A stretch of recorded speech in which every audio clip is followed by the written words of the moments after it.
You're watching Toronto Sports Rush on the Bet Rivers Network. Welcome on into Toronto Sports Rush for the Bet Rivers Network. This is McGuire Mondays with Pierre McGuire. I'm Julie Stewart-Binks. We are talking all things Toronto Maple Leafs coming off of a 6-3 loss to the Edmonton Oilers. And Pierre, for a moment, they were up in this game 2-1. They were kind of neck and neck with the Oilers, but then the third period, everything seemed to go downhill for the Buds. What did you notice about this final frame that maybe either was new for how the Leafs played, or was it them reverting back to some of their bad tendencies from earlier in the season? I'm going to say a very simple phrase. If you don't manage the puck well, you cannot win.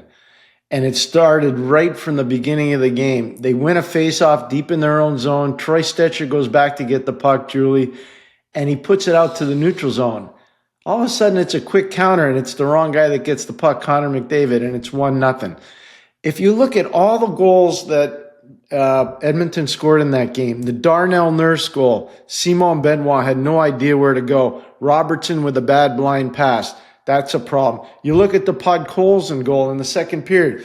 It's a bad play by Oliver Ekman-Larsson. Like, I can go down the line. All the goals that they scored were off turnovers. Nicky Dubois makes a turnover. Connor McDavid, quick counter. Boom, it's another goal.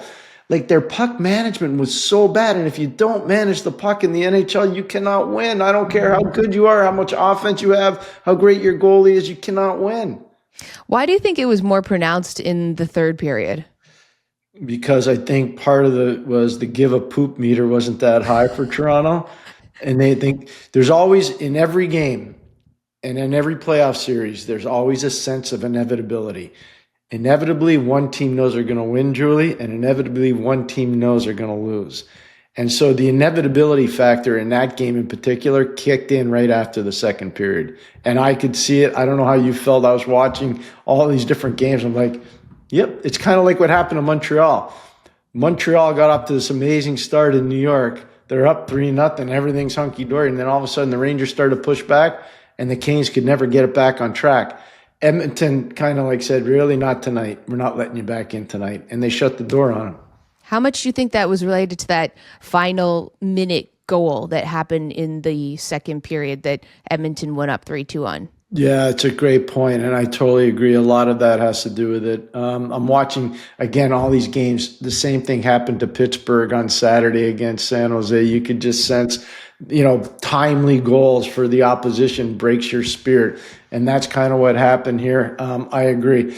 And I forgot one other turnover, and it was a Zach Hyman goal. It was a sixth goal. Matthew Nyes. Yeah. Matthew Nyes, it's a simple play. Just get it out of your zone. He turns it over because Zach Hyman's stronger on his stick than Matthew is, and eventually it comes to the front of the net and Hyman scores. So virtually all the goals against Toronto, and people are going to say, well, Hildeby wasn't good here, or this guy wasn't good on defense there. It was all down to puck management. That game is quantified in one simple little box. Toronto couldn't manage the puck. Right. And so, how does that even become an issue for them and for every goal, it's puck management? How does that become an issue, and how do you fix it? So last week we were talking about how Toronto's going too much east-west rather than north-south. If you look at most of the turnovers, outside of the one where Stecher puts it off the face-off when he puts it high in the air and it's a turnover in the neutral zone, outside of that one, they're all east-west plays. They're not north-south plays. Because they're trying to be too cute. They're trying to be too creative. They're trying to make slick plays rather than hard plays. Scotty Bowman had the best lines ever. He would tell even our best players in the playoffs, don't think twice about making a cute play. Make one simple decision, a hard play at the net. Always get the puck to the net, get bodies to the net. You hear it all the time on TV. Every analyst says, look at that guy. And they call it now the high danger area. Or they call it high danger, grade A's. Get to the blue painter. There's a grade A. Those are all new terms, I get it. But this is a tried and tested formula, Julie. It's been going on forever. Make a hard play at the net. You don't have to say anything else. Right. And I think, to your point, hearing the puck management idea of them, and Morgan Riley had said it's unacceptable. And it's but how? But this is just, it's over and over and over. And it's just, Craig Berube and the coaching staff just must be losing their mind, because it's the same storyline. You see, it's so blatant, those turnovers that led to You can't do that with McDavid and Draisaitl and all these guys that just go right off to the races and then are able to score. And it was mind blowing watching how poorly they managed the puck. And I want to transition to the fact that none of the quote unquote star players on the Leafs got a single point in this game. And I want to zero in on 34, Austin Matthews, and him. It was always hockey night in Canada, Saturday night, Leafs Oilers. Since the McDavid and Matthews era has been sort of like that, marquee must watch game. But right now, watching those two players, and let's remember, not that long ago, Matthews scored 69 goals, Hart Trophy winner. Those two seem like they're in two different galaxies right now. Why do you think there has been such a difference in play in where Connor McDavid is and where Austin Matthews is? I think there's a sense of we want to prove people wrong in Edmonton. You go to the final back-to-back years and you don't win, and everybody's like, well, who's at fault? Why can they not? I would say the biggest flaw for the Edmonton Oilers wasn't Stuart Skinner, even though a lot of people will say that, and he's gone now. Tristan Jarry's there. I'd say the biggest fundamental flaw is the Stars can play offense, but they can't play defense. And you saw it again in Toronto the other night. Even though they won the game handily, you look at the goals that go in against Edmonton, the Stars aren't competing defensively. So that's something they're going to have to figure out. And McDavid's offensive flair will always be there. I think the problem for Austin right now, and for Willie, and for JT, and for Matthew Nyes, one guy's missing. And I know the fans aren't going to want to hear this, but Mitch Marner was a really good player in Toronto. Mm-hmm. And I don't want to be rude, and I don't want to be mean. I just want to tell the truth. They miss him a lot more than what the media pretended, and they miss him a lot more than most fans thought. They miss him a lot. And we know that they miss his points. They miss him in so many different situations, obviously his defensive game. But where do you see them missing him the most? Power play. There's not enough consistency on what should be an elite, one of the most electrifying power plays in the league. It's not there. Pittsburgh Penguins were a team that most people thought would be at the bottom of the Eastern Conference, bar none. Go watch them on the power play. And they just got Rickard Rakell just back the other day. But go watch Carlson, Ben Kindle, Sidney Crosby, Brian Russ. Go watch, and they don't even have Malkin right now, but go watch their power play. It's elite. It's electrifying to watch their power play. When you see Toronto's power play, it's not electrifying anymore, Julie. And they got to find a way to make that power play so darn good. And they don't have a quarterback for it. I've been working for you with you for almost 2 years now. And it's always the same thing. They need one guy to run the back end. They had Marner last year, but it's hard to play five forwards on the power play all the time. You give up shorthanded goals. But now they don't have anybody, and so it's a bit of a problem. It is. It's a bit of a problem. And I think when then you look at what the different decisions they made were, one that hasn't really worked out, Matias Maccelli, who was scratched again. He has been not playing a lot. It was his 7th game that he had been healthy scratched for, and he hasn't played since November 28th. He hasn't scored since November 8th, and the Leafs have won one of their last 9 games when he has been in the lineup. Where do you see the future of Matias Maccelli? Well, first of all, I want to say I got it wrong. When I get it right, I'll tell you too, but I got it wrong because I thought he'd fit in really well with this team, and I just misread the tea leaves on this one. I really did. I watched a really creative, smart, underappreciated player play out in Arizona and then a little bit in Utah, obviously, when they made the move. I thought he would transition really well into Toronto. I really did. I thought his playmaking, his peripheral vision, his ability to dominate the puck would really stand out. For whatever reason, it's not. Everything's to the outside. There's nothing getting to the inside. He's not nearly as creative as he once was. That's on me. I got that wrong. I read it wrong. And I think they relied on Brad Treliving having unbelievable internal knowledge of the player because he had been out west and he knew the player obviously really well. It just hasn't, for whatever reason, it hasn't materialized. And sometimes that happens. It's just a bad fit. And it looks like this is probably a bad fit. So what do you do with him going from here? They're probably going to have to explore making him part of a package. You're not going to get anything for him probably straight up. So at some point, they're probably going to make a deal. I think they need to. I think they know they have to. They don't have a lot of the answers internally right now. Their prospect pool outside of Easton Cowan is pretty limited right now. So they got some work to do. They got some Right. chores. They got some chores to do. Let's put it that way. Yeah, they've got a lot of work to do over the next couple of months/weeks, depending if they want to be just crawling out of the basement or if they want to actually be a team that people had predicted them to be able to be after what they had done last season. So we look at what Craig Berube said after the game, which was, I talked to the team after the game. Our leaders got to take control of it a lot more than they are right now. It's all mindset. And they've now had consecutive blown lead losses, rollover third periods at home. What can you possibly kind of either manipulate, change, inspire? I don't know what word you want to use, but to be able to get this team to play the full 60 minutes, which now has become kind of their identity, that they haven't been able to really close out consistently, even though we saw flashes of some very good play, all things considered last week. How do you make this team become a team that can play 60 minutes? Get Brandon or Christopher Tanev back. I was going to call him his brother. Get Christopher Tanev back, number one. Get Brandon Carlo back, number two. The right side of your defense is struggling right now. And I think about the Darnell Nurse goal in that game the other night, and Simon Benoit wears number two. And I watched the entire shift probably like 7 or 8 different times, and I'm just focusing in on him. If you're his partner, you don't know if he's playing on the left side, the right side, or in the middle of the ice, because he's all over the place. And he's a hard guy to play with when he's running around like that. And so they need to get more structure and stability on their back end. And it starts with all of them. It's not just Simon Benoit, it's the entire group.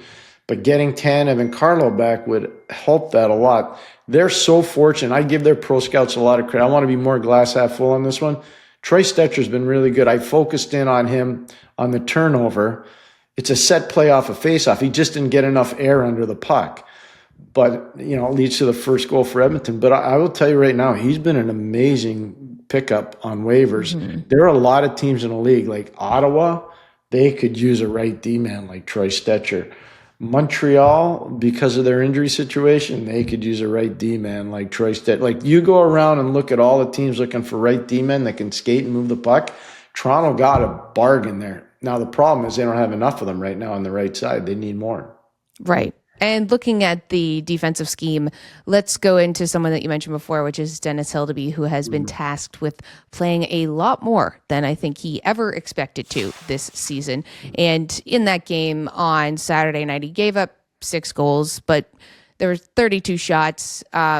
He did make some really incredible saves on one of the power plays. That was unbelievable. The 5-on-3, he made an unbelievable save on Zach Hyman. That was a tremendous save. Right. So he has, stepped up as much as he possibly can. What do you make of the goaltending situation right now? Because it's obviously not ideal when you have him, and then don't ask me to say the backup goalie's name, because it's just we'll call him Arthur right now. Okay.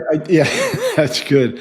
I said this to Kyle not that long ago, Julie. I think the truth is that there's no answer internally until Stolarz or Woll gets back. There's no answer internally, so they got to run with Dennis Hildeby. And by the way, he's played well. I just think fatigue is part of it right now for him. So unless they're going to do something like we saw Skinner traded for Tristan Jarry, I don't know how many other goalies are going to be on the move right now. Montreal may have to make a decision on Sam Montembeault at some point if Jacob Fowler keeps running with the ball with the Canadians. But, Buffalo's got a 3-goalie system, but I don't know if Toronto's going to have interest in whomever the third guy might be. So I just don't know what's available out there right now on the goalie market. I think it's a tough market right now. So I think Toronto's got to hope that Stolarz or Woll can get back sooner rather than later. They miss those guys. There's no question. Have you heard anything about what maybe the timeline could be? I have not. And, you try to find out. The one thing I've always tried to do, just because I've walked in their shoes before, I never try to bother people about injury situations, because more times than not, teams don't release that. I know the fans get upset, but you just got to hear me out for 1 second. Usually they don't release that to protect the player.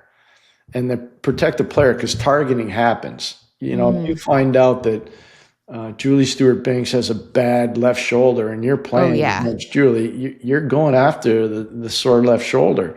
So teams, that's why, I remember the great Lou Lamoriello telling my old broadcast partner, Gord Miller, Gord asked him, what's wrong with that player? And Lou looked right at him and he said, overall body soreness. That was his answer. So you never release. I never bug people about injuries just because I know they're not going to tell me the truth anyway. So I don't want to put them in a bad spot. Right.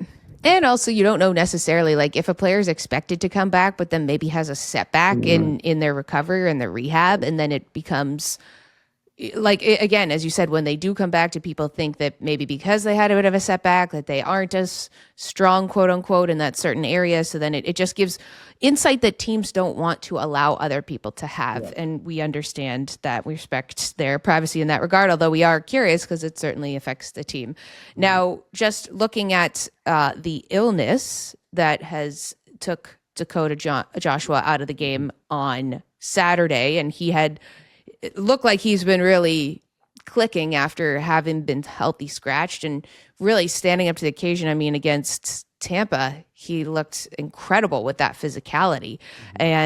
But he was out with this illness. Nylander allegedly has this illness as well. And it looked like in the third period that really took a toll. I know that Berube benched him for large stretches of that. What's sort of your takeaway about what's going on there? Well, in terms of the illness, that goes around teams usually once a year. Everybody kind of gets it. It's one of those things that happens. You're just in confined areas. You're in the same dressing room, on the same planes, drinking out of the same water bottle. You can go down the line, use the same showers, like everything. Just stuff happens. It's okay. One of the things that I think that third line, I don't like to number lines, but I'll just number it for the sense of being clear. I thought with Dakota Joshua, with Nicky Roy, and Bobby McMahon, they had something really cooking there on that line. They really did. They had something cooking. And then Bobby obviously gets suspended for one game, and then Dakota gets sick for the next game, and then they're kind of mixing and mashing, putting different people in those positions, and it kind of fouls up the chemistry of the team. I remember when Toronto was really playing great last year, and I kept saying to you, they're slotting their guys so well down the middle. They were so good slotted down the middle. They were so good slotted on the back end. And because of all these illnesses that you just talked about correctly, Julie, and all these injuries that have happened, their slotting stinks. Mm-hmm. Their slotting's no good right now, and they need to slot better. And one of the ways of doing that is getting everybody back and getting them playing. Would that speak to depth then? For sure. Yeah. And that's why I said I don't think there are any internal answers for the team. They've got some nice players down in the American Hockey League, but they're not ready to play in the big league. Like Easton Cowan's probably their one guy that they can count on right now. And I know all their guys down in the American League. I know all their guys down in Cincinnati too. Like Ryan Kerwin last month was a kid out of Arizona State and Penn State. He used to play for the Syracuse Stars. He was East Coast Hockey League Player of the Month. Like he is a really good player. So he hadn't been moved up yet, but they got depth, but all those guys aren't ready to play and make a difference in the NHL. Right. And speaking of Easton Cowan, he had him and that fourth line was great on Saturday night. Scott Laughton and him connecting for that first goal for the Leafs. Mm-hmm. And I know you've spoken quite highly of Scott Laughton, and it seems as though things are starting to really pay off for him in terms of the role he's been able to play, how he's been able to contribute, all things considered. I feel so bad for him because you could see he felt terrible about the way he played last year when he came up from Philadelphia at the trade deadline, and even in the playoffs, he wasn't particularly good. And he'd be the first person to tell you that, so he wouldn't take offense to what I'm saying. Mm-hmm. But I was watching him in training camp this year, Julie. He was a totally different player. He was engaged. He was fast. He was creating offense. He was really good on faceoffs. He was an elite penalty kill. Now, this is in the preseason. Then he gets hurt, and it's like you got to start all over again. Yeah. And it's hard to catch up because once you get to U.S. Thanksgiving, the first part of the season is gone, and so the tempo goes up another level. And everybody thinks, it's just the NHL. It stays the same. No, it doesn't. There are different parts of the season where the pace of the game changes. So you got from the beginning of October to U.S. Thanksgiving, so it's almost 2 months. And then from there until probably the beginning of February, so that's another 2 months. And then you got from there to the end of the season, that's about 2.5 months. And then you got the playoffs. So during the regular season, it's 3 different shifts of the gear shift, for getting used to the pace. And it's hard when you miss as much time as Scotty did. But you're spot on to talk about him because he's actually been really good, and you're starting to see his identity come to the fore.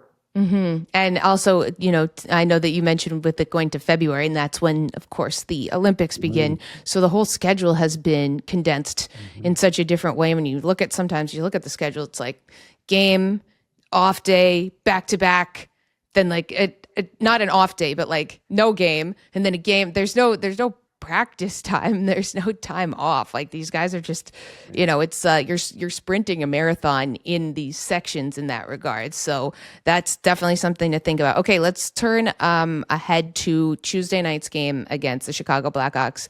And right now we know on this Monday morning that Connor McDavid has allegedly not traveled with the team. We don't expect him to be in the lineup on Tuesday night. However, obviously things could change.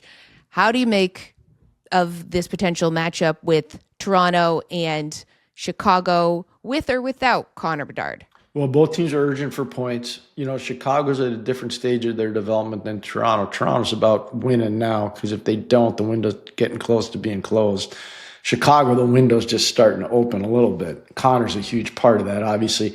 I think the thing that'll stand out about Chicago is they might make mistakes in the back end, but long-term, Julie, if you look at the size, the skating ability, and the skill level of their defense, I think you'll be pretty excited if you're a Blackhawks fan down the road. I know they've got some young firepower too, starting with Connor, obviously, who's tremendous.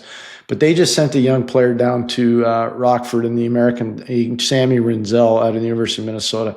He's a tremendous talent. So they did the right thing. They sent him down. He'll do his chores there. He'll just be coming back at a certain point this season probably.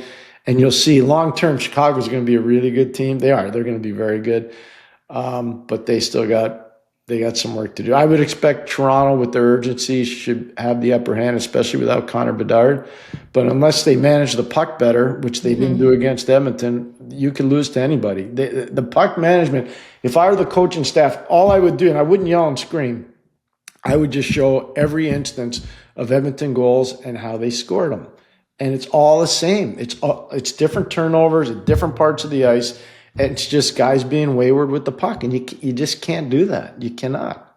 Right. There's some stat that I heard last year that was like, 99% of turnovers lead to goals, pretty much. Like that's just really kind of how it happens, or at least 9 out of 10. Now, I have to ask you before we go, some big news happened over the weekend that the Leafs will be happy about because it means one of the Hughes brothers is not in the Eastern Conference, but that Quinn Hughes was traded to Minnesota, of all places. Billy Guerin seemed to really speak to Quinn Hughes on putting out a package that really showed how valuable to Quinn he was. What do you think of Quinn now being part of the Wild? Well, it changes the expectation level of the franchise in Minnesota. I'm really happy for Mr. Leopold. I've known Craig Leopold for a long time, the owner there. He's a really good owner, and he's done a nice job as a steward of the franchise in an amazing hockey state. Billy's gone in there and swung for the fence. I really admire him. And what nobody's really spoken of, but I'm really comfortable talking about it, it's judicious utilization of the cap space that was created by getting Zach Parise and Ryan Suter off the books after both of them had signed for over $100 million. Well, now that money's freed up. So rather than just spend it on this guy and this guy and this guy, they just identified one guy and they spent it on him. I think it was a great trade because I know the depth of Minnesota's organization. To be transparent, my son's part of that organization as a player. So I know what they have coming and what they have coming up. And it's pretty exciting for them in terms of overall good young players. So when people say, well, they traded Marco Rossi, who was a first-round pick. They traded Liam Ogren, who was a first-round pick. They traded Zeev Buium, who was a first-round pick. They did. And they traded a first-round pick. So 4 first-round picks for Quinn Hughes. But they have guys coming. They're not all, they maybe don't have anybody that's going to replace Marco Rossi, but they have guys that are going to be like Liam Ogren. They got guys coming that might be like Zeev Buium. You could see the chemistry that Quinn had with Brock Faber right away in game 1 against Boston yesterday. They were really good together. So it's an exciting time. I was reading something before I came on with you that I thought was pretty cool. It's the state of hockey, this Minnesota. They're calling it Quinnesota now. Oh. I thought that was pretty They were quick to have that. quick to Yeah, add that Quinn soda.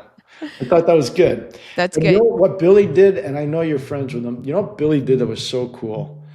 Billy Guerin flew out the day before the game. They were playing against Ottawa. He flew out to Vancouver on a private plane, picked Quinn up, and flew him back. Wow. Pretty cool. Like the GM Yeah. flew out solo, picked them up, and flew back with them. And all they did was talk about strategy. Hey, it's those things, those extra things that go such a long way, especially when you show that how much you care and that commitment. And I had mentioned to you the New York Post writer, longtime Hall of Famer Larry Brooks, who passed away. Billy Guerin came to his funeral, but he wasn't able to stay. And he just came, he paid his respects to the family, and then he had to leave.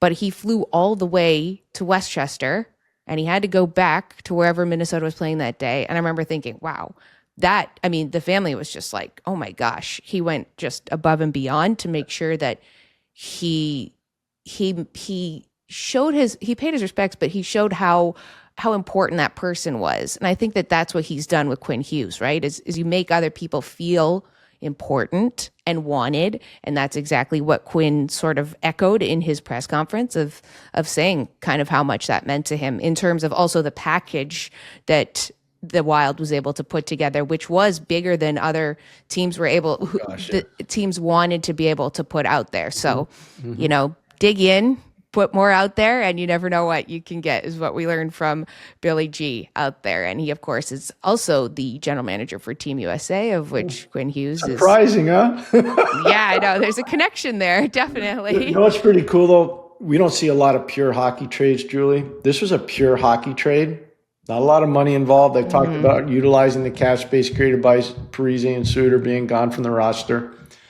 But the thing that stands out to me is a good trade for both teams. Long term, It's a really good trade for Vancouver. It is. Long term, it is. Short term, it's an amazing trade for Minnesota. It allows them to try to compete with Colorado, and it allows them to try to compete with Dallas, and it allows them to try to compete with Vegas, and maybe potentially Edmonton. We'll see how it works out with Edmonton. But those are the upper echelon teams in the Western Conference. It gives them a legitimate chance to say, hey, we're not the underdog in anybody we play against now. We got Kaprizov up front, game breaker. Matt Boldy up front, game breaker. We got unbelievable depth in goal. They do. They got amazing depth in goal in Wallstedt in particular, who's been so good. And, the biggest thing is they got a game breaker on defense now. So you look at, they got game breakers all over their lineup, which a lot of teams don't have. No, and just to point out quickly as we wrap things up, you did make a great note about the fact that Vancouver was able to get really good assets back in terms of players that will be able to help them build a better future. And we have to remind ourselves too sometimes in these situations that the other team has to agree to this. It's not just Quinn Hughes gets to, decide all these different things out there and whatnot, but it's Vancouver that also doesn't want to be looking like an idiot and letting him go or wherever all this. They want to be able to get something back. And so it's two parties involved in these situations. So on that note, we obviously are Toronto Sports Rush, but had to ask Pierre about, it was a shocking trade. I think we all thought he might have been reunited with the Hughes brothers, but that's also just because we like these stories too in hockey, because that might, in my brain, that makes sense. But that doesn't mean it makes sense on paper to different teams. But Pierre, appreciate your insight and analysis as always on the Leafs and beyond. And everyone, make sure you please like, subscribe, and share Toronto Sports Rush. And we'll be back with you for more Leafs content next time. Thanks for watching Toronto Sports Rush on the Bet Rivers Network.